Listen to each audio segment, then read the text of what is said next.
الشيطان الرجيم بسم الله الرحمن الرحيم يا أيها الذين آمنوا كتب عليكم القصاص في القتلى الحر بالحر والعبد بالعبد والأنثى بالأنثى۔ کل جو آیت پڑھی گئی تھی جس میں اصول بر یعنی نیک لوگوں کی فہرست میں شامل ہونے کے لیے 6 باتیں قرآن کریم میں بیان کی گئی تھی کہ اپنے عقائد کا بھی درست ہونا، عبادات اور معاملات اور اخلاق میں بھی اپنے آپ کو صحیح کرنا، یہ بے حد ضروری ہے۔ اگر یہ 6 باتیں اپنی زندگی کے اندر آ گئی، اولئک الذین صدقوا، تو یہی ہے وہ لوگ جو بالکل سچے ہیں، وہ اولئک هم المتقون، اور یہی ہیں وہ لوگ جن کی زندگیوں میں تقوی اور پرہیزگاری ہیں۔ بیچ کے خالی جگہ پور کر لیجیے۔ یا ایھا الذین آمنوا کتب علیکم القصاص، اے ایمان والو تم پر مارے گئے لوگوں کے سلسلے میں قصاص فرض کیا گیا ہے۔ اب یہاں سے لے کر سورہ بقرہ کے آخر تک احکامات کا تذکرہ ہے۔ قصاص کا کیا حکم ہے، وراثت کا کیا حکم ہے، وصیت کا کیا حکم ہے، طلاق کا کیا احکامات ہیں، عدت کیسے گزاری جائے گی، اور لین دین کے معاملات میں لکھا پڑھی کیسے کرنا ہے، یہ سارے احکامات کا بیان اس سورت کے آخر تک جاری ہے۔ اس کا سلسلہ ایک حکم یہ بیان کیا گیا کہ تم پر جو شخص مارا گیا ہے اس کے بارے میں قصاص فرض کیا گیا ہے۔ ایک شخص نے جو مسلمان ہے سامنے والے شخص کو جان بوجھ کر داردار ہتھیار کے ذریعے اس کو قتل کر دیا، تو جہاں اسلامی حکومت ہے، چونکہ یہ کام حکومت کو انجام دینے ہیں، ہر شخص اس کو انجام نہیں دے گا، تو اس مقتول یعنی جس شخص کو مارا گیا ہے اس کا بدلہ یہ ہے کہ مارنے والے کو بھی قتل کر دیا جائے، اور برابری ضروری ہے۔ زمانے جاہلیت میں ہوتا ایسا تھا کہ 2 خاندان ہیں، ایک خاندان اونچا خاندان ہے اور ایک خاندان پست ہے، حسب و نسب اتنا مشہور نہیں ہے، تو اونچے خاندان کا اگر غلام مارا جاتا تھا تو وہ پست خاندان کے آزاد مرد کو مارتے تھے، اور اگر یہاں کسی آزاد مرد کا قتل ہوا ہے تو وہ نچلے خاندان کے 2-3 مردوں کو مار ڈالتے تھے۔ قرآن کریم نے کہا نہیں، جان کے بدلے جان، اور اس میں برابری ضروری ہے۔ اس طرف اگر انسان ہے تو اس کے مقابل میں مارنے والے کو بھی وہ انسان ہو، چاہے رتبہ، مرتبہ، علم، فضل وغیرہ کچھ بھی نہیں دیکھا جائے گا۔ آزاد آزاد کے بدلے، غلام غلام کے بدلے، اور عورت عورت کے بدلے۔ بس اگر ایک جان کا قتل ہوا ہے تو سامنے بھی جان کا ہی قتل ہونا چاہیے، اس میں برابری ضروری ہے۔ لہذا یہ جو زمانے جاہلیت میں رسم چلی آ رہی ہے اس رسم کو ختم کرنا ضروری ہے، کیونکہ اگر اس خاندان میں عورت کا قتل ہوا ہے اور سامنے والے خاندان میں مرد کو مارا جائے گا تو یہ تو بے قصور کو مارا گیا ہے، کیونکہ اگر عورت کو مارنے والی عورت ہے تو قتل عورت کا ہی ہونا چاہیے، مرد کا کیوں ہو؟ اس لیے قصاص کا حکم بھی فرض ہے اور اس میں برابری بھی ضروری ہے۔ برابری صرف جان لینے میں ہے، یہ نہیں کہ اس شخص کا قتل ہوا ہے، جلا کر اس کو مارا گیا ہے تو جس نے جلا کر مارا ہے اس کو بھی جلا کر مارا جائے گا، برابری کیفیت میں نہیں ہے۔ اس نے جان لی ہے تو اس کی بھی جان لی جائے گی، لیکن کس انداز سے لی گئی اس میں برابری ضروری نہیں۔ کسی نے کسی کو پانی میں ڈوبو کر مار دیا تو مارنے والے کی بھی جان تو لی جائے گی، مگر پانی میں ڈوبو کر اس کو نہیں مارا جائے گا، صرف اس کی جان لینا مقصود ہے۔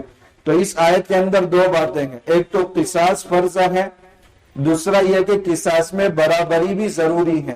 یہ نہیں کہ اس خاندان کے ادنا شخص کو مارا ہے تو جس خاندان کے لوگوں نے مارا ہے اس خاندان کے سب سے بڑے فرد کو مارا جائے گا، یہ بات درست نہیں ہے۔ تو اس رسم کا بھی ازالہ اس آیت کے اندر کیا گیا۔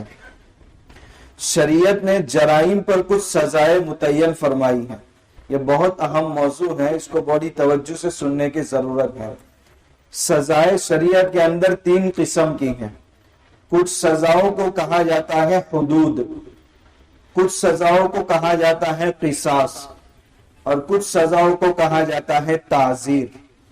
حدود، قصاص، تعزیر.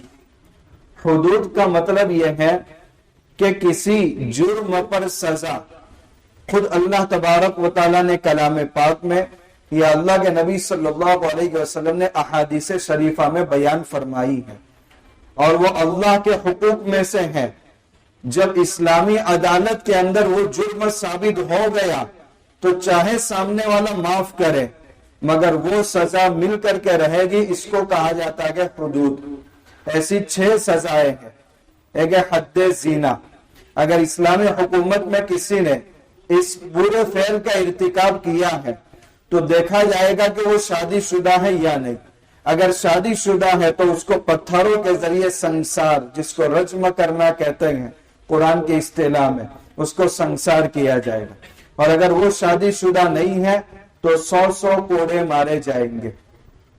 یہ ہے حد زنا.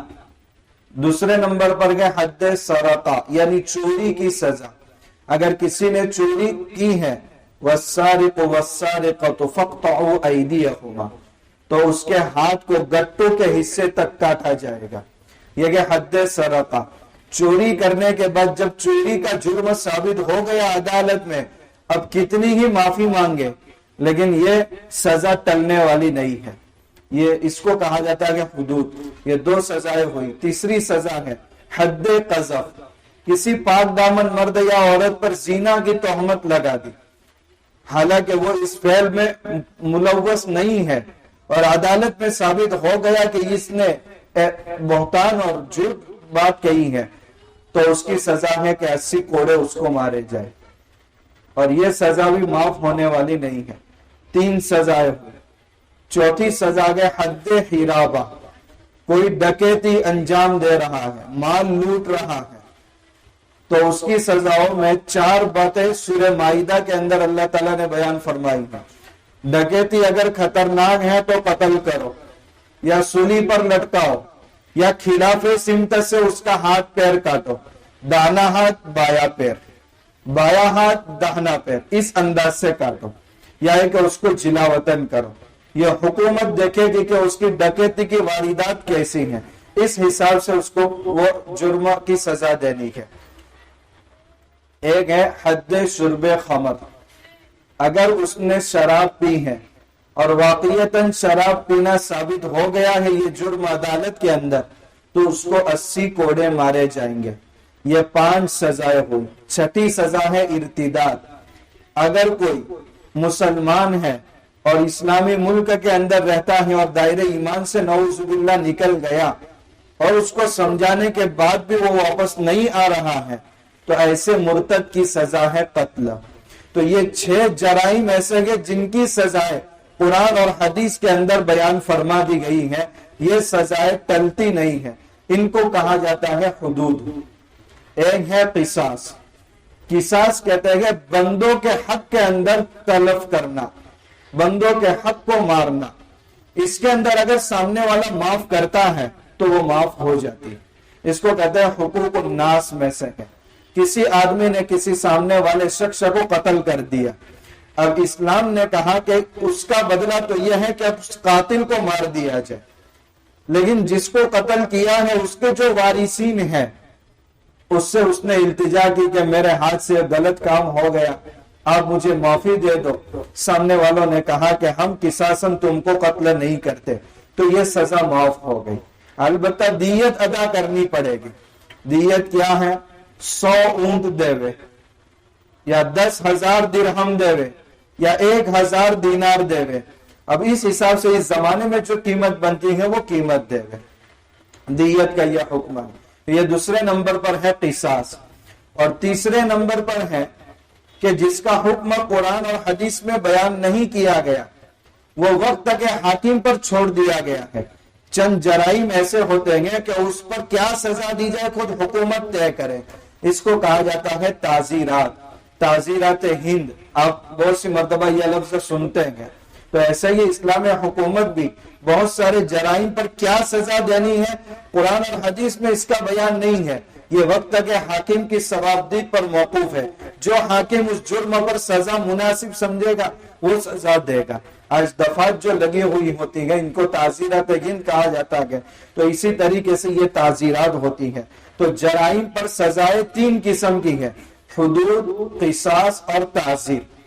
سب سے پہلی بات حدود کو لے کر کے اسلام کے خلاف ایک ہوا کھڑا کیا جاتا ہے کہ ایک شخص نے سامنے والے کو تو مار ڈالا. اب اسلام کہہ رہا ہے کہ جس قاتل نے مرڈر کیا ہے اس کو بھی مار ڈالا جائے. ایک تو قتل ہوا ہے، اب دوسرا قتل کا حکم اسلام دے رہا ہے اور اتنی بھیانک سزا ہے. حضرت مفتی سعید احمد صاحب پالنپوری رحمہ اللہ فرماتے ہیں میں راندیر کے اندر تھا تو ایک پروفیسر صاحب کو کسی نے یہ سوال کیا تو اس پر وہ مضمون لکھنے کے لیے میرے پاس آئے کہ حضرت کچھ کتابوں کی رہنمائی فرمائے تاکہ میں اس کا جواب لکھ سکوں. تو حضرت فرماتے ہیں میں نے ان کو کہا کہ کتابوں کی تلاشی کے بجائے آپ امریکہ کی 10 سال کی رپورٹ تیار کریں اور سعودیہ کی 10 سال کی رپورٹ تیار کریں کہ اس میں قتل کے کتنے معاملات پیش آئے اور سعودیہ کے اندر قتل کے کتنے معاملات پیش آئے. جب انہوں نے 10-15 سال کی رپورٹ تیار کی تو پتا چلا کہ امریکہ میں ہر 10 منٹ پر ایک مرڈر ہوتا ہے اور سعودیہ کے اندر 15 سال میں صرف 15 لوگوں کا قتل ہوا. 10 منٹ میں ایک قتل ہوتا ہے تو ایک گھنٹے میں کتنے قتل ہوئے؟ 6. اور اس حساب سے 24 گھنٹے میں کتنے مرڈر ہوئے اور 15 سال میں کتنے ہوئے؟ تو اسلام میں سزا کا ہوا ایسا ہے کہ انسان اس سے ڈر کر کے قتل کرنے والا خود سوچے گا کہ اگر میں سامنے والے کو ماروں گا تو میرے بچنے کا بھی کوئی موقع نہیں ہے. اس لیے آگے قرآن نے کہہ دیا وَلَكُمْ فِي الْقِصَاصِ حَيَاتٌ، قصاص کے اندر تو تمہارے لیے کتنی زندگیوں کا بچاؤ ہے. لیکن آگے یہ کہا یا اولی الالباب، اے عقل والو تمہارے لیے قصاص کے اندر زندگیوں کا بچاؤ ہے. عقل والو قرآن نے لفظ استعمال کیا ہے. جو بے عقلی کے شکار ہیں ان کو یہ حکم قیامت تک سمجھ میں نہیں آ سکتا. کیسے بچاؤ ہے میں نے بتایا. قتل کرنے والا خود گھبرائے گا کہ میں خود نہیں بچوں گا. دوسری بات، جس قوم میں کسی کا قتل ہو جاتا ہے تو پھر ان 2 قوموں کے درمیان اتنے خطرناک جھگڑے رونما ہوتے ہیں کہ ایک کا بدلہ لینے کے لیے ہزاروں لوگوں کا قتل ہو جاتا ہے. اور اسلام نے یہ حکم دے دیا کہ جس نے قتل کیا ہے قصاصاً اس کو قتل کر دیا جائے تاکہ مقتول کے وارثین کا غصہ ٹھنڈا ہو جائے.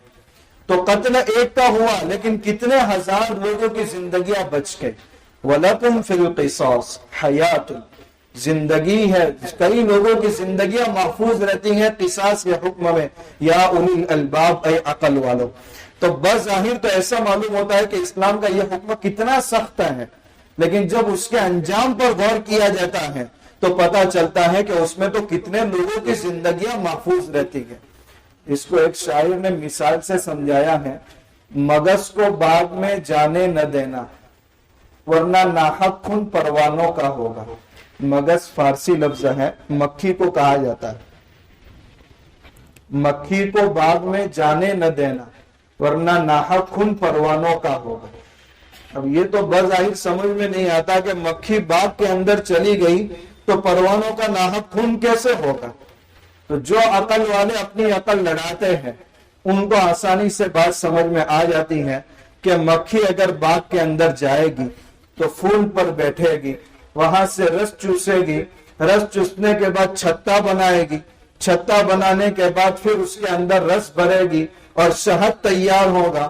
اسی شہد سے موم بتی تیار ہوگی اور موم بتی جب بارش ہوگی اور اندھیرا چھا جائے گا، لائٹ چلی جائے گی تو اس موم بتی کو جلایا جائے گا اور بہت سارے پروانے اس کے اوپر آ کر کے گریں گے تو پروانوں کا ناحق خون ہوگا. اب کتنی باتیں بیچ میں محذوب ہیں، ان سب کو اگر جب تک نکالا نہیں جائے گا تب تک یہ شعر کا دوسرا مصرع سمجھ میں نہیں آئے گا. مگس کو باغ میں جانے نہ دینا ورنہ ناحق خون پروانے کا ہوگا. اب یہ شاعر کہاں سے کہاں ملا رہا، لیکن اتنا تو حکم یہ نہیں ہے کہ اتنا مشکل ہو.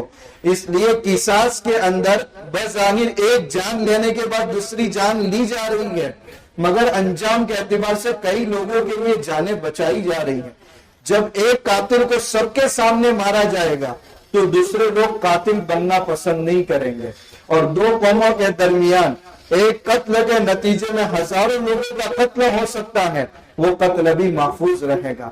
اس لیے شریعت کا کوئی حکم عقل کے خلاف نہیں ہے، شرط یہ ہے کہ دماغ میں عقل سلیم ہو تو ہر حکم بہت آسانی سے سمجھ میں آ سکتا ہے. اس آیت کے اندر قصاص کا تذکرہ تھا، آگے کی آیت میں وصیت کا تذکرہ ہے، انشاءاللہ اس کا تذکرہ کل کریں. سبحان